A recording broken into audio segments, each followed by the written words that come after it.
Hello everybody. So today's project, what we're doing is replacing this motor in this attic fan. So I already took it off. As you can see, it was held on by these encompassing it. I'll show you, when we put it back together, how it all works. But this fan goes up inside here, blows the hot air out. Over here we have the thermostat control, which it goes from 50 to 120. The cover's gone. I don't know, it was gone when we moved in.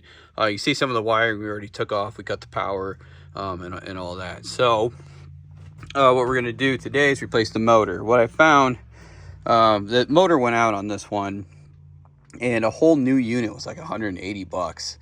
And so I did a little bit of research, and I took this apart, and I found the motor for $55. So replacing the motor, save 130 bucks, well worth it. We just have to take this fan off, put it on the new motor, mount it back up, and rewire it, and we're done. So I'm gonna get the new motor unpacked, and then we'll move on to our next steps. Right, so here's our new motor. I ordered it off of Amazon based on the model number on this one, which was on that label right there, if it'll focus. But I just Googled that, made sure I got the same motor, because you don't obviously want a different one. It came with these little parts and pieces. These are for a bottom mount. It has these bolts on the bottom. So you'd have to look at how yours is mounted to see if you need this. I don't need this, because the way mine works is these all come together and they wrap around the center body of it. So our first thing to do is take off this fan here. It takes a 4mm Allen wrench, and you basically we're going to loosen this little bolt right here, this little set screw, and then we'll pull that off. All right, so we're going to take this fan off. Like I said, 4mm Allen wrench here. So we're going to slip that in. The set screw. It's probably been on there a while, so it's going to use a little bit of arm strength here.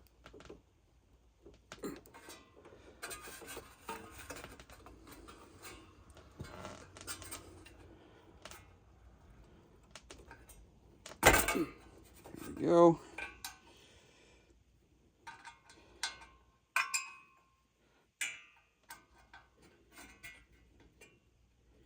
I was not telling when the last time that thing was turned. So you loosen that, and then this fan should pop off. So that's going to take probably a little bit of... Oh, no, actually that came off fairly easily. That's surprising. All right, so now that that's off, we can put it on our new one here. So let's change the angle a little bit. And we're going to do the same basic thing in reverse. So we just slide this on, and then you see where the flat part is where you want that set screw to be, so that when that screws in, it's not on a round part. So we're going to line that up, push that in so it's about flush with the top here. And I am a little off. There we go. Right there would be perfect. And so we're going to tighten this on.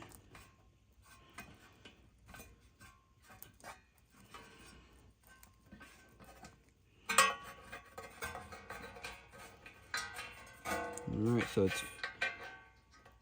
I want to crank it on a little bit because we don't want that set screw coming loose.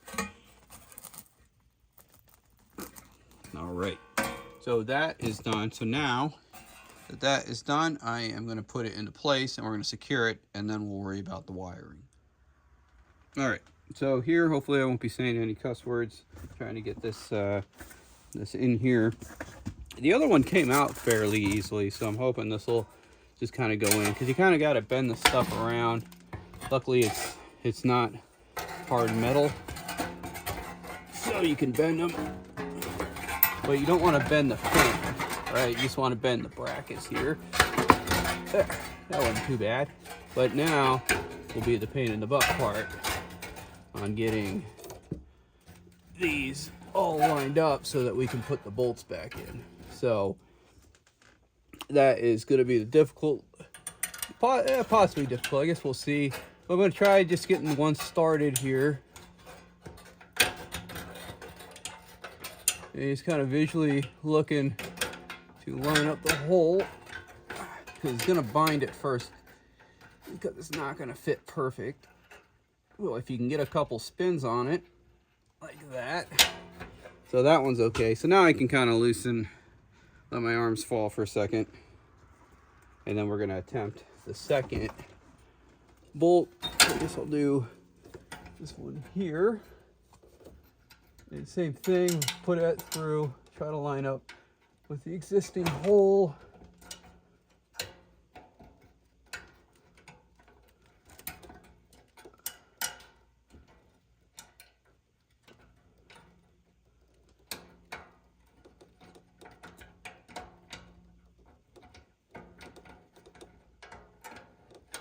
So if you get a couple spins on it, you know you're in, and then you can relax for a second. All right, so I got one more. And always watch where you're stepping if you're in your attic, that you don't step through your ceiling. So this third one, in theory, should be somewhat easier because the other ones are lined up. Now I'm going to rotate this so the electric is kind of on that side. Now when you go to tighten these though, you want to make sure you lift up on the fan, because the fan you don't want sitting down and the pieces hitting the metal. So this last one I was actually able to get pretty tight. I'm going to tighten it the rest of the way. It takes this is a 1/4 inch, but there's not a lot of clearance, so I can't really use a drill, which sucks. And I couldn't use a ratchet either because my ratchet wouldn't fit. So I'm using an open, you know, it's a little socket wrench.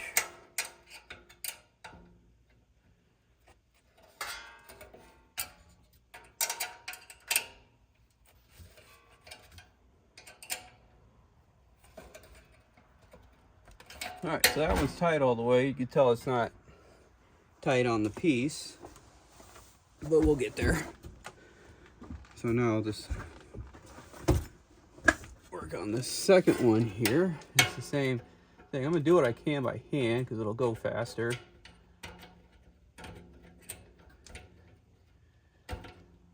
But then you'll get to a point where you have to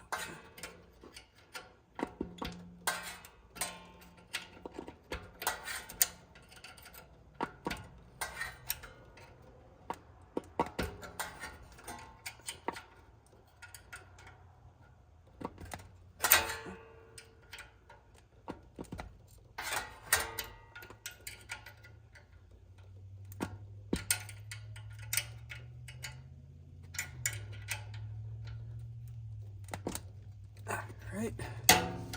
There's that one, so it's got one more bolt to do.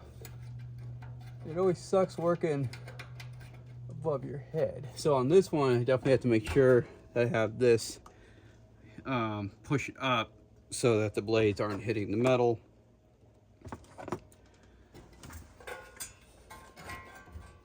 So I got it where I want it. Like I said, tighten it as much as you can by hand, and then it'll take a bunch of little 1/4 turns with the socket or with the wrench here.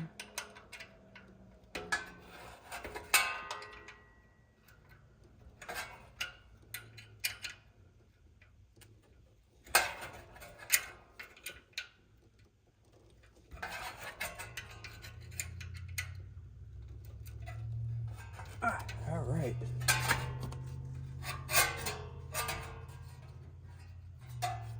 So it does. So what is it? So I am hitting something. Let's see if we can figure that out.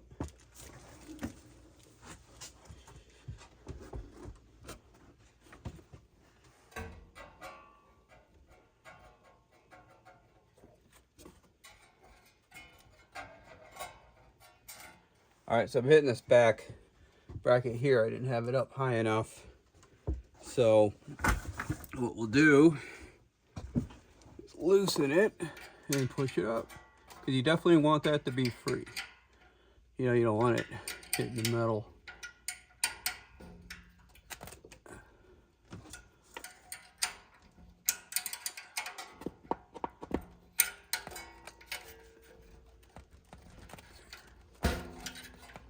I'm able to shimmy it up.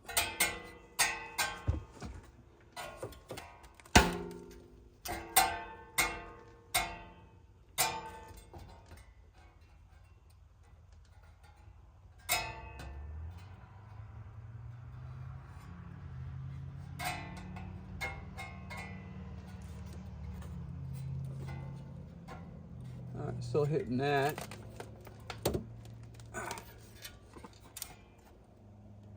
There we go. So I think I got it up high enough now. So I'm gonna keep pressure on it as I tighten that back up.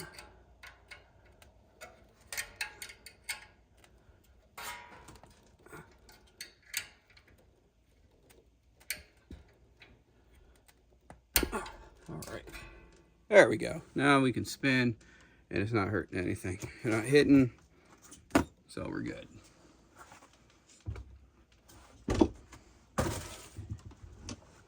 All right, so the last thing is the wiring. So when it comes to electrical, if you're not comfortable with it, don't do it. All right, I can't say that enough. If you're not comfortable doing electric, please do not attempt it.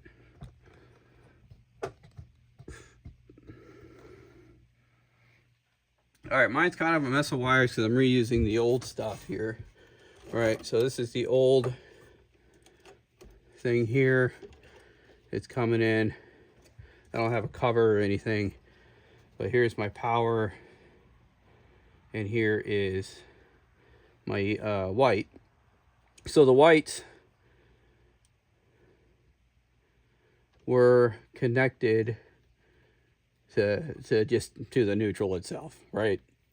So this white one wire here, if we move this black one out of the way, since I'm not really in a box, I mean, technically it should go through, you know, the thing to protect it, but there's no box anyway, so I'm just going to connect my neutral here. And yes, I do have the power off, so I'm not worried about that electrocuting myself or anything. So we're going to spin that one on so that's good and connected. All right, so now we have our black wire over here that is connected to this one. So we're going to take the old one off. So we just unwrap it, unwrap the old one, spin that off. And so this connects to this one.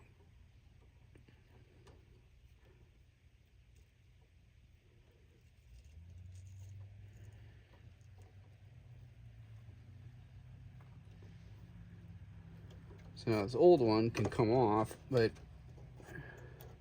the way they got that wired in, I'm gonna have to get some other tools to pop this off.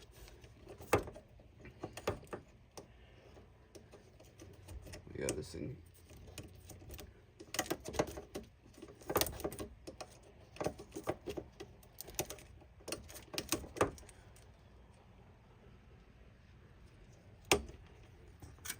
Yes, so these old ones, they got this connector and stuff on here. So I'll just have to, I'll take that off later, because you don't need to see all that. So our last step here is to connect these two, which I took off earlier, thinking I had to, but I actually didn't need to. So take those off.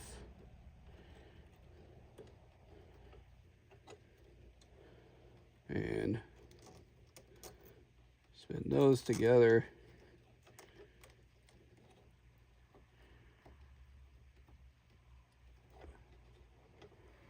So all of our wiring's done. So I'm going to turn the power back on here, and then we will see how it goes.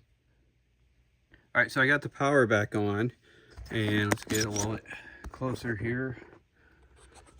Power's back on, everything's wired up. I do need to use the electrical tape and secure all these wire nuts so nothing's going nuts.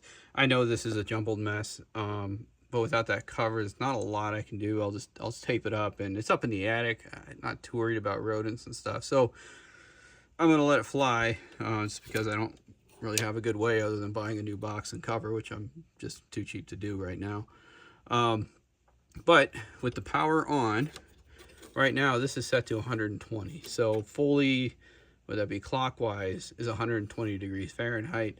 All the way counterclockwise is 50. Well, right now up here, I'd say it's, I don't know, 60 degrees outside, so maybe 20, 10, 20 degrees hotter in here. So if I turn this to the lower setting, I should end up turning it on.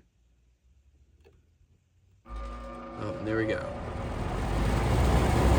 So that's at 50 miles or 50 degrees. It's on, it's spinning. You can feel the air getting sucked up there. So we're back in business. Saved myself 130 bucks by getting this motor replaced versus doing the whole thing. So I'm gonna turn that back up. So I don't need it to be near that high. I'm gonna leave it about 120. I'm heading into fall, so it probably won't even turn on now. But so I'm just gonna go 120. I'm just gonna back it off a little bit, maybe 100 degrees. But I'm gonna get those taped up, and then I'm done. I gotta get this old one off of here. But other than that, we're all done. So that is how we replace the motor on a attic fan. If you have any questions, comments, concerns about the process, please leave them in the comments below. Hit like, subscribe, and all that, and we will talk to you later.